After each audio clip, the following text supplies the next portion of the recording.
Magandang gabi po sa ating lahat. Ngayon ho ay dadako tayo sa pagbubulay ng salita ng Panginoon.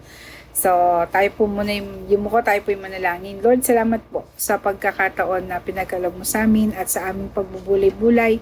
Ikaw po nawa ang siyang mangusap sa bawat isa. Ikaw ang siyang magbigay sa amin ng katuruan mo ngayong gabing to. At nawa, Panginoon, magamit namin to sa aming pang araw-araw na buhay. This we pray in Jesus' name. Amen. Christmas is almost here na po, di ba? So, sinasabi nga ng mga commercial, hooray for the holidays. So, alam ko lahat po tayo nagpe-prepare na. At yun hong ating tema ngayon, matatagpuan ho sa Isaiah 7:14. At sinasabi nga po doon, therefore the Lord Himself will give you a sign. Behold, a virgin will conceive and give birth to a son and will call him Emmanuel. Significant po itong verse na to kasi na-cite din po siya dun sa Matthew 1:23 as a prophecy fulfilled by the birth of Jesus. So ganun din po yung sinabi dun sa Matthew 1:23. So going back dun sa ating main verse sa Isaiah, nung panahon po ni Propeta Isaiah, ang bansa pong Israel ay namahahati sa dalawang kingdom. Yung Israel in the north and Judah in the south. So the northern and the southern kingdom, pareho po silang pinapropesayan ni Isaiah. Parehong propeta sa Isaiah dun sa dalawang kingdom na yon. At dun ho sa Isaiah 7 nga, the Lord sent Isaiah to King Ahaz, the king of Judah in the south, na sinasabi sa kanya na hindi siya dapat matakot, hindi siya dapat mangamba dahil dun sa nakaambang panganib dahil yung Israel at saka po yung Syria ay nag-connive para kalabanin si Haring Ahaz. And sinasabi sa kanya na ni Haring Isaiah na Ahaz is told that Syria and Israel are in league together but will not prosper. Sabi niya, di ba, dun sa verse sa Isaiah 7:7, it shall not come to pass. So binigyan siya ng salita ng Panginoon na it shall not come to pass. Pero yung heart ni Isaiah ay yung heart ni Ahaz pala, yung heart ni Ahaz at nung kanyang buong hukbo at yung kanyang buong kingdom, takot, nagkaroon sila ng fear. Hindi nila magawang magtiwala dun sa sinasabi ni Propeta Isaiah sa kanila na di ba sinasabi nga ni Isaiah na Ahaz shouldn't worry about the impending attack kasi they will be stamped out by the superpower of the region kasi gagamitin ng Diyos yung Assyria para kalabanin yung dalawang yon. At ang maganda po doon, sinabi nga po dun sa verse 7, it shall not come to pass. The Lord is reminding Ahaz of His greatness and in order to increase his faith in Him. Pinakita na sa kanya ng Diyos, kaya nga sabi, di ba, humingi ka ng sign. And then sabi niya, hindi ako hihingi. Di ba, sabi niya ganoon. Pero, di ba, ang Diyos na rin na nagbigay. Dun nga sa verse 14 na, a virgin will conceive and he will give birth to a son and will call him Emmanuel, meaning God with us, di po ba? So, meaning God with us. Pero, si Haring Ahaz po, imbis na yung trust ang ipairal niya, yung trust in God ang ipairal niya, pinairal po niya yung takot. At nahawa po yung buong kaharian niya. Takot na rin doon sa naka-impending na pag-atake. Pero, hindi ho yun nalalayo sa bawat isa sa atin, di ba? Kung minsan lahat po tayo nakaranas na tayo one way or the other nung mga desperate times natin na parang need mo na talagang umaksyon instead na mag-antay ka dun sa gagawin ng Diyos. Alam niyo po yun? May kasabihan nga na desperate times calls for desperate solution. Ganun po ba? Sana po hindi tayo matagpuan na yun yung ating palaging sinasabi. Kung hindi, it should be in times or it should be desperate times calls for bended knees in prayer. Di po ba? Mas kailangan nating yung manampalataya sa Panginoon, alam natin yung magagawa niya at wala pong imposible. So, ang take nga natin doon, don't be like Ahaz, don't be like King Ahaz, don't make bad choices. Diba? Pwede siyang magtiwala sa Panginoon, pero nagtiwala siya doon sa kakayahan nung kakampi niya. Kaya 'di ba nga siya, naghahanap pa rin siya ng kaalay niya. Gahanap siya ng kakampi niya. At hindi siya nagtiwala sa Panginoon. Kung titignan po natin, marami pong mga pagkakataon na natitempt tayo na gumawa ng hindi mabuti. Pero we choose, 'di ba? Meron tayong choice eh. We choose to obey God no matter the circumstances. 'Di ba? Meron tayong mga kinakaharap na problema sa pamilya, sa finances. Finances are tight, magki-Christmas na, tas wala pa tayong pera, and it's so very unclear how we will make ends meet. Ang tanong lang po is, will we trust in God's promises to provide everything we need? Or will we circumvent His way and try to make ends meet in our own way? Diba? Wag ho tayong maging katulad ni Ahaz. Our lives present us with a steady stream of opportunity to trust in God rather than ourselves.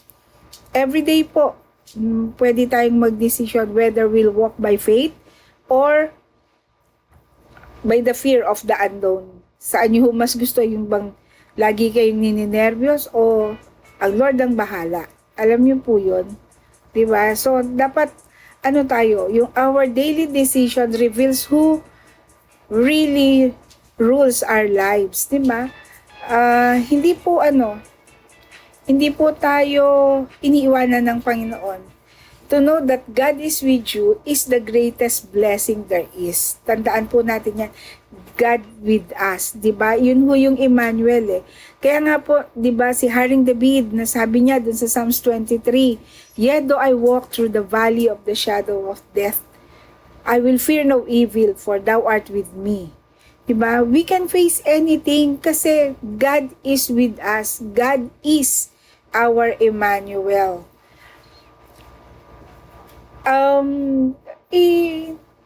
Sa atin pong buhay,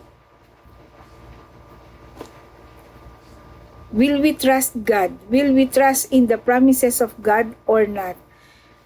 Hindi alam ni Ahaz kung ano ang Emmanuel. Diba? Sa atin po, alam natin na ang Emmanuel is God is with us.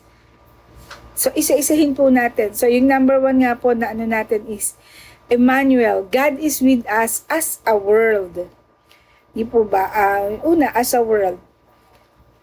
Nilikha ho ng Diyos ang mundo na maganda. Katulad ho nung, kung natatandaan nyo ho, nung nagsalita si Sister Jean dito, sabi niya, lahat ng nilikha ng Diyos, tinignan niya and sabi niya, it's very good. It's good, di ba?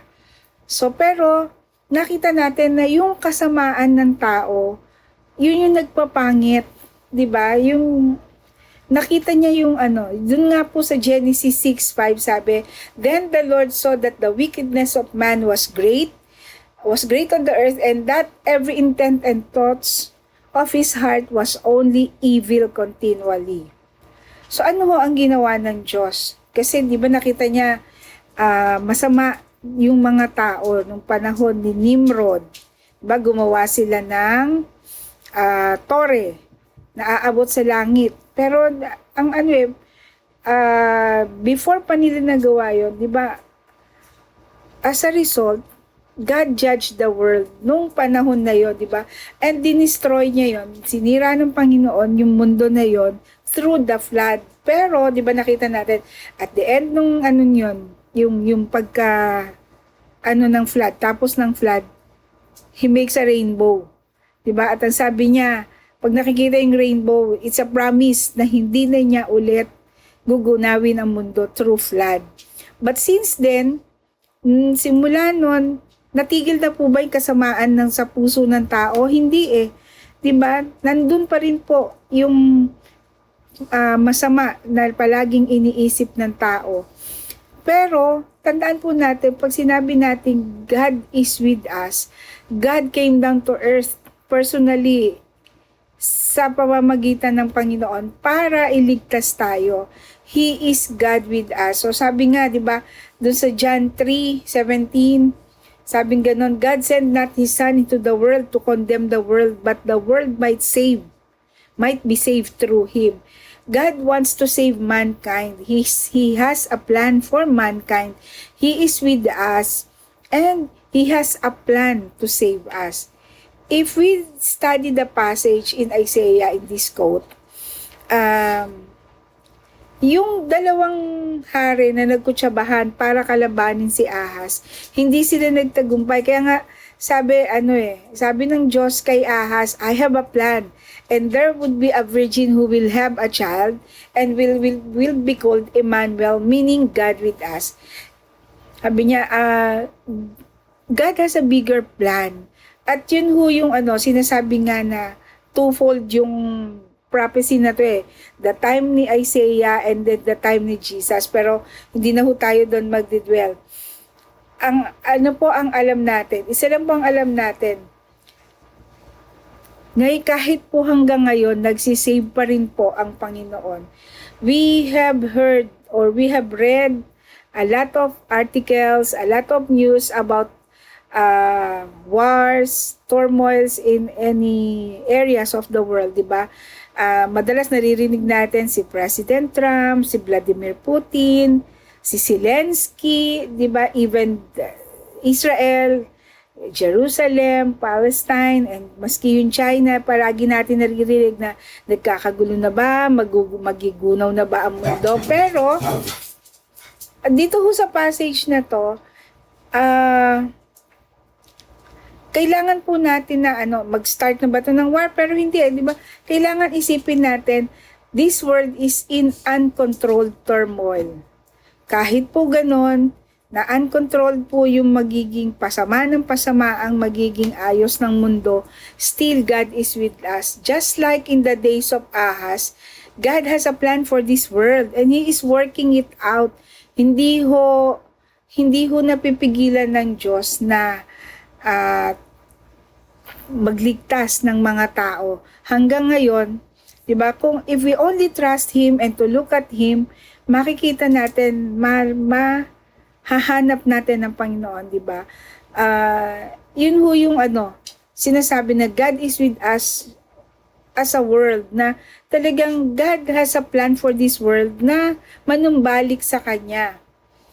Pero, sadly, hindi po yun ang nagiging tema ng puso ng mga tao. Pero wag ho tayong matagpuan na isa dun sa mga ayaw magpasakop sa Panginoon. And then second po, God was with us literally.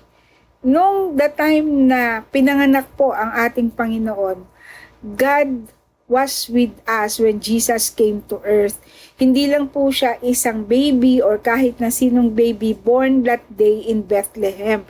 That was Jesus. Diba? Siya ho yung ipinanganak. Yun hong manunubos na sinasabi. Sabi nga po dun sa Philippians 2, God the Son was equal with God in heaven and He emptied Himself to come to earth. Diba? Because He was God with us. Meron po akong napanood na movie. Hindi ko matandaan kung the greatest Christmas pageant ever ba yung title. Pero the story is, meron hong Herdman kids. Isang family siya na the roughest family or the roughest kids in the neighborhood. Yun ho yung nun. And then, yung isang church, lagi silang nagda-dramatize nung Christmas story. Pinapaganap nila yung mga bata sa Sunday school. So, nagdidirect. And then, parang yun ho yung pinaka, Christmas offering nung church dun sa neighborhood. So, yung mga bata, sila yung gumaganap na Virgin Mary, Jesus, so lahat ng parte. Mga shepherds and angels, so yung mga ganon. And then, ito hong magkakapatid na to, 6 na magkakapatid to They have not heard the Christmas story. So, nung sinasabi ng director, eto yung magiging scene natin, eto yan, ganito yan, sunod-sunod na, yung ganyan, ano. And then, nung sinabi na there was no room for them in the inn, so may ano dun sa Christmas story na ganon. And then, one of the kids nagsabi siya, what? Not even for Jesus? Sabi niya ganon. She was blown away na kahit na si Jesus na yon na sinasabing ano, wala pa ring place silang nakita para doon maipanganak. So, imagine, yung sa atin ngayon, is that how we treated God when He came? Di ba yung Jesus is God. God is with us. Pero, hindi natin siya binibigyan ng puwang doon sa puso natin, sa buhay natin. Di ba? Kaya sinasabi na, bakit ganito, bakit ganyan na nangyayari sa akin? Kasi, hindi natin siya binibigyan ng halaga, hindi natin siya pinapatuloy sa puso natin. Hindi natin siya hinahayaang mag-lead dun sa buhay natin. Maski po yung mga disciples ni Jesus, di ba? Dun sa sa John 14:8 and 9. So sabi ni Philip kay Jesus, Lord, show us the Father, and it is enough for us. Ano ho yung sagot ni Jesus doon? Sabi niya, matagal niyo akong nakasama and yet you have not come to know me, Philip. Sabi niya ganon. He who has seen me has seen the Father. Kaya bakit mo sasabihin na show us the Father? Diba? Jesus is Emmanuel. Jesus is God with us. Do you want to know what God is like? Diba? Gusto niyo bang malaman kung what God is like? Look at Jesus. Diba sa Hebrews 1:3, sabi nga, He is the exact representation of God's nature. Diba? If you want to know if God controls the weather, diba, read in the Bible how Jesus calmed the storm in the sea. Diba? How Jesus walked on water. Diba? If you want to know if God is stronger than demonic powers, diba, read. We have read 1,000 times, 100 times yung mga demons that fell at Jesus' feet at nagbeg sila na to be cast into the swine. Diba? Tapos, eto ho yun, si Jesus is God. Ang Panginoon po ay pumunta dito sa lupa. Bakit? Kasi ganun po niya tayo kamahal. Ayaw po niya na mawalay tayo sa Kanya. Kaya sinasabi nga, paano mo malalaman na ano yung nais ng Diyos na sabihin kung paano ka makakarating sa langit? So, di ba ano sabi sa John 3? You must be born again. If you want to know whether God would send anybody to hell, di ba ano sabi sa Matthew 10? Fear Him who is able to destroy both the soul and body in hell.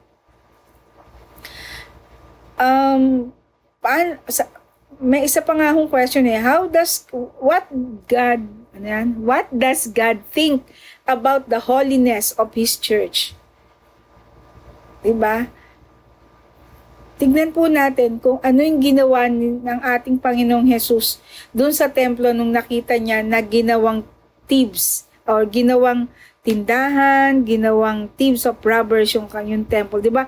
Jesus turned over the tables in the temple. And if you want to know what God thinks about our busyness, busy ako sa mga bagay na to, busy ako sa maraming mga negosyo, sa pamilya ko and everything. Isipin po natin, ano ho yung sinabi ng Panginoong Jesus kay Martha? 'Di ba sabi niya, lahat ng ginagawa mo were not the most important thing. The most important thing is to sit at His feet and listen to His voice. Nagawa po kaya natin yon? If you want to know how serious God takes sin, ang Panginoon po ay namatay, 'di ba? Na-torture siya. So nasabi nga natin God took it seriously. Jesus took it seriously to be tortured and died on the cross, paying for the sin that we have. 'Di ba? Para yung kasalanan natin mawala at siya ho yung nagbayad. Ganun ho niya tayo kamahal. Kaya nga po, may isang bata na nagtanong, parang nanaginip siya, sabi niya ganun. Sabi niya, tinanong niya ang Lord, sabi niya, Lord, how much do you love me? Sabi niya. Tapos, sumenya siyang Lord, sumenya siyang ang Panginoon, sabi, this much. Tapos sabi niya, kaya nakaganto kasi I died on the cross for you. So, yun din po yun. God is with us. He is Emmanuel. If you want to know God, look to Jesus. Kasi siya po yung Emmanuel natin. Sabi nga po dun sa Colossians 2:9, in Him the fullness of deity dwells in bodily form. Diba? So siya ho yun. Bumaba po siya talaga dito para sa atin. And pangatlo po, God can be with us personally. So, kung titignan po natin, when we receive Jesus as our personal Lord and Savior, di po ba siya na yun? Nasa atin na siya. Then, God is with us. Kasama na po natin siya, di ba? Marami po tayong na babalitaan na nung hindi pa ako Kristiyano, ganito ko. Pero nung naging Kristiyano tayo, 'di ba? Unti-unti po binabago tayo ng Panginoon. From glory to glory, He's changing us. Hindi po tayo sabay-sabay kung paano lumago, pero ang mahalaga po, pinagsusumikapan natin na day by day mas mapalapit po tayo sa Panginoon. Yun hong pagkakatanggap natin sa ating Panginoong Jesus, 'di ba, na bilang Panginoon at tagapagligtas natin. Hindi po 'yun hindi ho biro-biro 'yon, 'di ba? Hindi ho biro-biro 'yon kasi lahat po ng anghel sa kalangitan nagre-rejoice dahil lang dun sa isang tao na tumanggap sa Panginoon. So sa atin po, ilang taon na po tayo na Kristiyano. So, kinakailangan hindi po tayo palaging baby in Christ or babe in Christ kung tawagin. Kung hindi, nagiging mature tayo one step at a time. Diba? No matter how long it takes, pero ang mahalaga po, tayo po ay lumalago. At yun yung sinasabi natin na paano ka magiging closer sa Panginoon. Read the Bible, di ba? Yun ho yung love letter ng Diyos sa atin. Di ba? Pagka ho sinabi natin, He is with us personally, nakikita po niya yung thoughts and intentions ng puso ng bawat isa. Nakikita po niya yung mga lungkot, yung saya ng bawat isa. Marami po sa atin ngayon ang magse-celebrate ng Christmas na hindi kompleto, one way or the other. Katulad ho ng family namin, namatay ho yung mother namin last July. And then some of us, yung mga kapamilya natin ay nasa ibang bansa, nagtatrabaho, hindi makauwi. Meron tayong pain na nararamdaman, meron tayong hurt na nararamdaman kasi hindi natin nagagawa ngayong Pasko yung mga bagay na dati natin ginagawa kasi wala sila sa piling natin ngayon. Pero let me remind all of us na God is with us. So siya po yung magpupuno nung anumang lungkot, anuman po yung kulang, He will fill that with His Holy Spirit. At yun hong sinasabi, and the peace that passes all understanding, yun ho yung mararamdaman natin na hindi po natin dapat na kasi ayoko nang maging masaya kasi wala na yung ganito, wala na sila. Hindi po. Ang Panginoon po ang nagbibigay ng saya sa bawat isa sa atin. We have received the spirit of adoption at tayo po ay naging anak ng Diyos. Yun hong mga mahal natin sa buhay. Wala man sila, nasa abroad sila, may trabaho sila, nakadestino sila sa kung saan. God knows the thoughts and intentions of our heart at alam po niya na kung ano yung minimitihin mo, and one way or the other, meron po siyang katugunan dun sa mga iniisip po niyong yon. At naiisip ko lang po God is with us. Alam niyo po ba yung Nung di po ba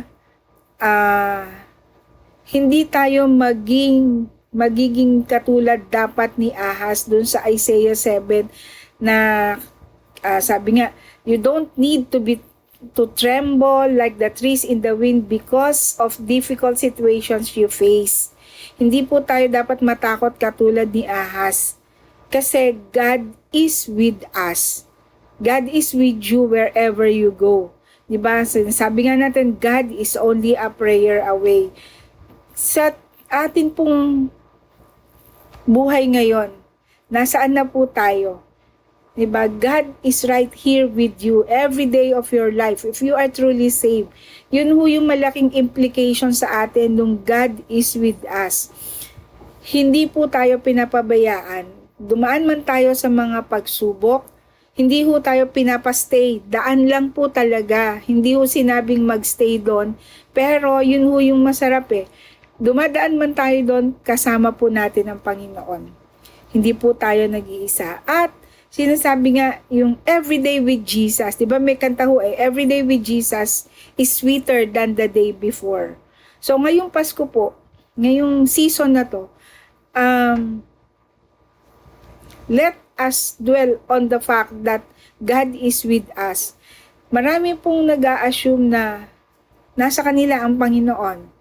Pero kung hindi nyo pa po tinanggap ang Panginoong Jesus bilang Panginoon na tagapagligtas nyo, hindi po nyo masasabi na God is really with you. Pero kung tinanggap na po natin ang Panginoon bilang ating tagapagligtas, then hindi ho natin ina-assume, sinisiguro po natin that God is with us. Hindi po natin kailangan na matakot, anuman ang dumating, anuman po ang maging sitwasyon. We do not know what the future brings. Pero isa lang yung sigurado natin. We know who holds our future, and that is God.